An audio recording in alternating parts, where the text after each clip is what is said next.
This is the Hidden Killers podcast with Tony Brueski, featuring former FBI Special Agent and Chief of the Counterintelligence Behavioral Analysis Program, Robin Dreeke.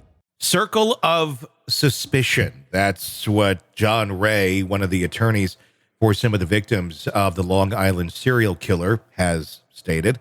Very much casting doubt on Rex Heuermann's family being out of town during the murders that took place on Gilgo Beach. At least that's the accusations that John Ray has been raising. And recently in a symposium as well, talking about, was Asa Ellerup in town or out of town? Does her alibi, in fact, stand up that she was not there when her husband allegedly committed these crimes? I think it's a fair question to ask. Joining me to discuss, Robin Dreeke, retired FBI special agent. And I know I have not been the friendliest on any of this with Asa because I think questions need to be answered. I in no way in saying that she's guilty, had anything to do with it, but I feel like, why are we not asking more questions? Why is this not getting a little bit closer of a look? When it comes to investigations like this, I know it's been stated by her attorneys that, and this was a little while back, I don't know if there's been any updates to this. It certainly hasn't been stated aloud that at least early on, they had not questioned her. It was, get out of your house. We got to go and raid this and all that. And now you get your house back.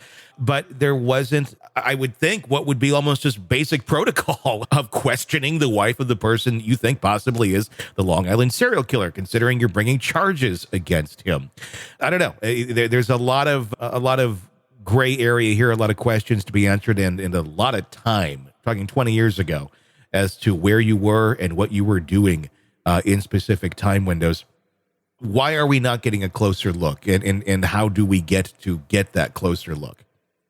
Yeah, I have no idea whether or not talking to her. She should be interviewed. I'm with you. Guys like John Ray are, we got to love them. I mean, they are, probably not if you're the investigative team, or maybe it is, because I literally had someone say to me the other day, actually early this morning, I got a text from a friend saying, hey, your coverage of this case is really great. Thanks for doing it. And my only response was, the investigative team has a tremendous workload they're doing, and they're doing a great job, but there's a lot of moving parts with this over time periods and time spans and jurisdictions. And so a guy like John Ray is both a help and a hindrance, I think, to that investigative team. He's highlighting things that make you go, huh. I used to have that expression in the FBI, things that make you go, huh. And this is another one of those things that make you go, huh. The things that made me go, huh, really early on with this whole thing is the amount of hair of hers and the daughter and everyone else in the duct tape that was used on the victims. That, to me, would trigger an interview at the very least. Yeah. And now you have John Ray coming up with evidence, according to him, that those timelines of her being out of town are not necessarily accurate. She, is very things that make you go, huh, like. Very much, yeah. There's so many theories out here of how and why this could happen.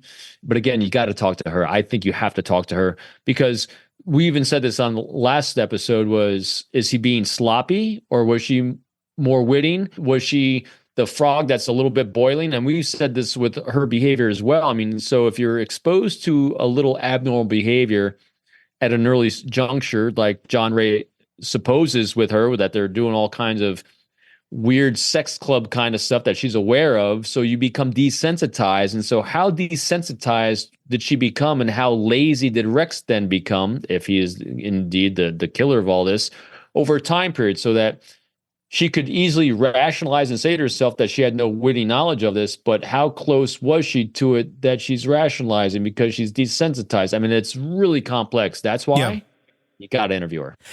At the very least, that's all I think everyone is asking. Like, okay, if you're out of town, let's have some more information on this.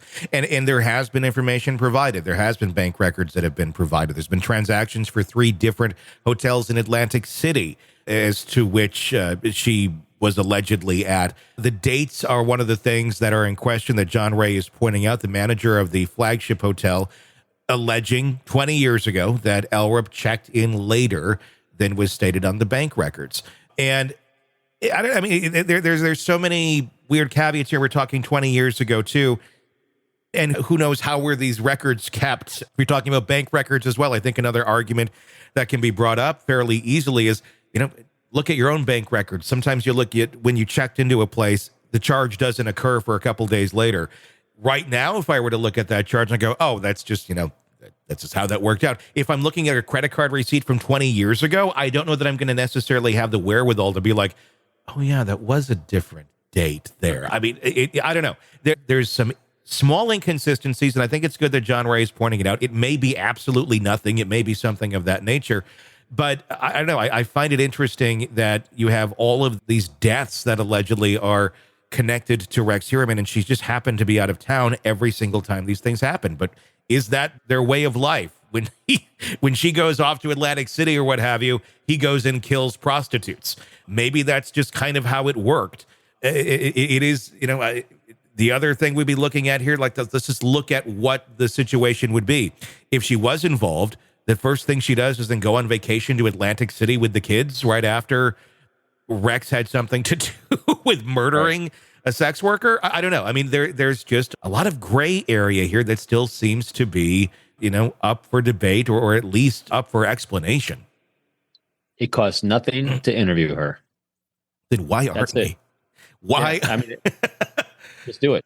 Just get, she needs to be part of this. Your hair was found on the victim. Yeah. You got to be in. Just yeah. I mean, I know that there's the documentary going on, so I do wonder how much of a situation she's gotten herself into in terms of non-disclosure and not being able to speak, even if she wanted to at this point aloud.